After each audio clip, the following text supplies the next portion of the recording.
My name is Lorien Carsey. I am the farm manager slash winter production person. I'm in charge of all the winter production, so I guess you could call me the winter farmer. But I'm also the farm manager year-round. And we are a 20-acre certified organic vegetable farm. We do mainly, our main source of business is the Urbana Farmers Market, but we also sell to the co-op and to some restaurants in town. And in the winter we have a online CSA type business, but it's only bi-weekly. And so every other week we have a market where people pick up what they ordered online.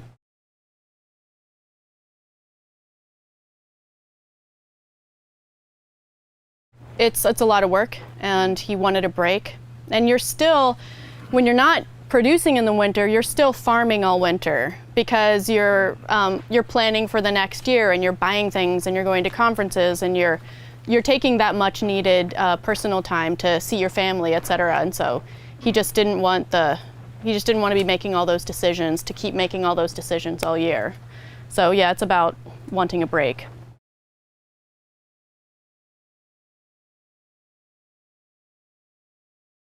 What I've really learned in the winter is you want to find the varieties that can survive anything and plant a lot of that, versus trying to find the varieties that are okay, because okay in -14 is going to be dead, whereas like the really hardy stuff, you want to be able to have it in your heated house, in your unheated house, and in your colder houses. So I'll probably expand. I might do a whole other house of this.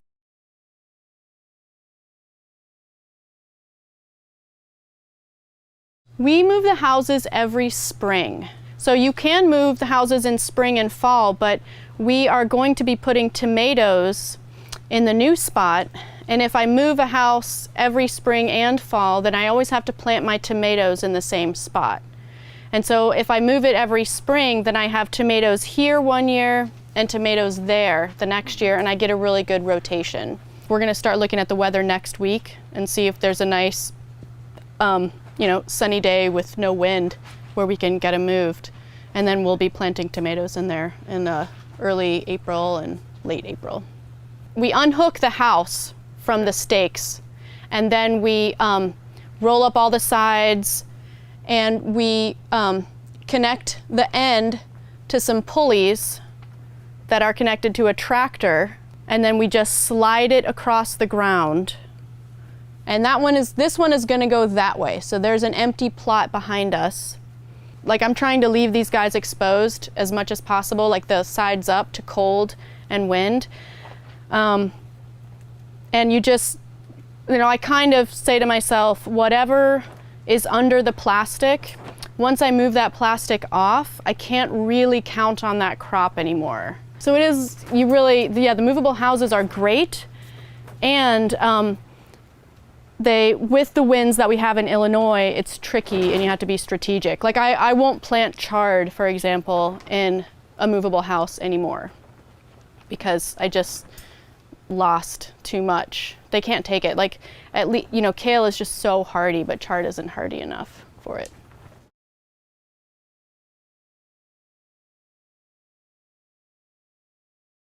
Even though I'm not going to grow anything in here that I know can't survive a deep freeze, the heat is still very much worth it because I get more cuttings and better cuttings out of whatever is grown in this heated house. The heater is really a great investment for our salad greens in the winter. It's a really great investment. Unfortunately, it doesn't always work in the winter. It's a little bit trickier in the winter, but it gives us a huge leap in terms of when we can bring tomatoes to the market. Sometimes we can even get tomatoes in mid-March, and then it's at least a month leap on when we can bring tomatoes to the market. It lives in a truck with a big hole cut out of the side of it, and the truck is moved with a tractor. It's chained to a tractor and moved between these two houses once a year.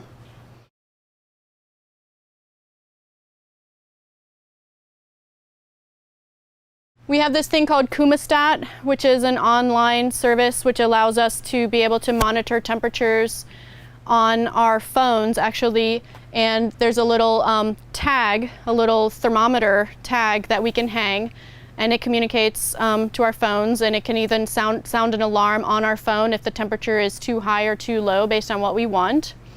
And then we have a more old-fashioned system which utilizes Sensaphone, which calls us if the temperature is either too high or too low. So between those two systems, we'll be able to catch a problem, hopefully.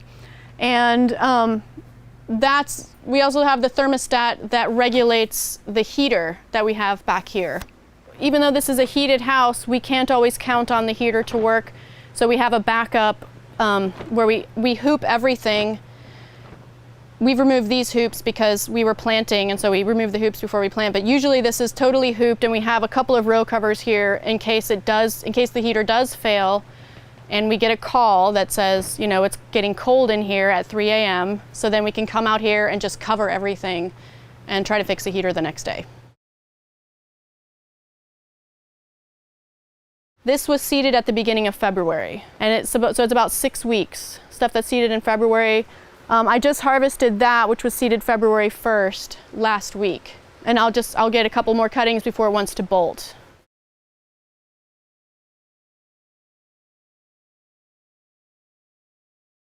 We direct seed greens, mustard greens and baby kale, right on the edge of the tomato beds, and they are grown and harvested at least 2 times before it ever starts to interfere with the working on the tomatoes, the staking and the trellising that we do. And so it's an excellent utilization of this heat that we're using for the tomatoes. We can seed greens in here. They grow twice as fast as they do in unheated houses. And we can do lettuce. I've thought about doing baby bok choy.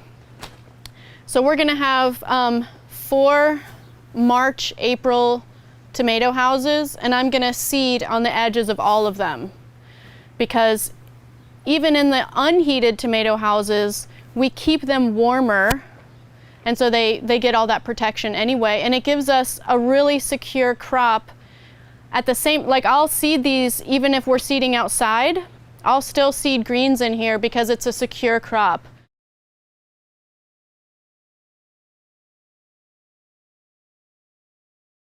We just come in here and shape the beds, and then we pull out plastic and cover the sides, get it stretched really tight.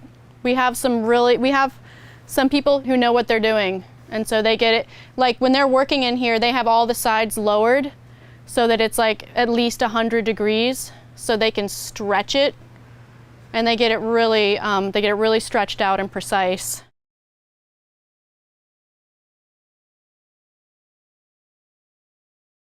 Because this is all the things that you have to plan for, like, gosh, in this week that I have to harvest, when is it going to be above freezing so that when is it going to be sunny so I can even harvest in the houses? And then once I have the stuff, how am I going to be able to wash it? And how am I going to get it to town? So we really our customers have to be really flexible, because we can tell them, usually we deliver on Fridays, but this week the only day that is possible that we can get this stuff to you is Tuesday, because it's going to be like 25 degrees. Now we have an insulated truck, so at least when it's below freezing, we at least know that we're not going to be driving in the frozen temperatures. But when it's really cold, the trucks won't even start. So then we have to put them on a battery charger the night before. It's just it makes it so much more complicated just to get the produce to your customers in the winter, and all of that costs money.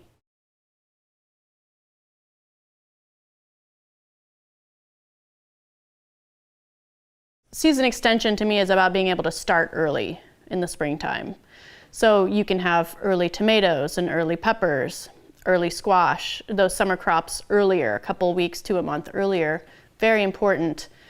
And then to me, winter farming is when you can produce fresh products consistently all winter. And that means, when it's freezing outside, you're still growing things. So we've always done season extension here. We've always had early tomatoes and peppers and so forth. And we really went into winter farming with the goal of being able to be profitable, explore that niche, and have more consistent employment. So it's really good for retaining at least 2 people. Ideally, it would be more, but I don't see that. I think 2 people, employing 2 people max would be great. Like actual full-time 2 people all year round would be great. But even for those part-timers, we've extended how long they get to work here by winter farming. So I have more part-timers than we used to. So it's definitely been a benefit for our employees. If we had 5 heated greenhouses, we would be increasing our production, and we would be able to employ more of us more. However, I can't say that we're making a big profit in the winter. I can say that we are all able to work more. And so it's great for the farm. The winter farming is great for the farm because it keeps more people employed more often. Having an extended season is absolutely more profitable. Like being able to bring those high-priced vegetables to market earlier is really important for the farm economics. Greenhouses are a great investment, definitely. Like they pay for themselves, absolutely. Customers love the fresh produce in the winter. They love it. It's really important to them. They get really excited about, it's mid-January and it's freezing outside and I have kale that you harvested yesterday. It's so important to our customers that we do this. And it is, I mean, it's really amazing to be able to produce fresh green stuff every other week, every week from our houses.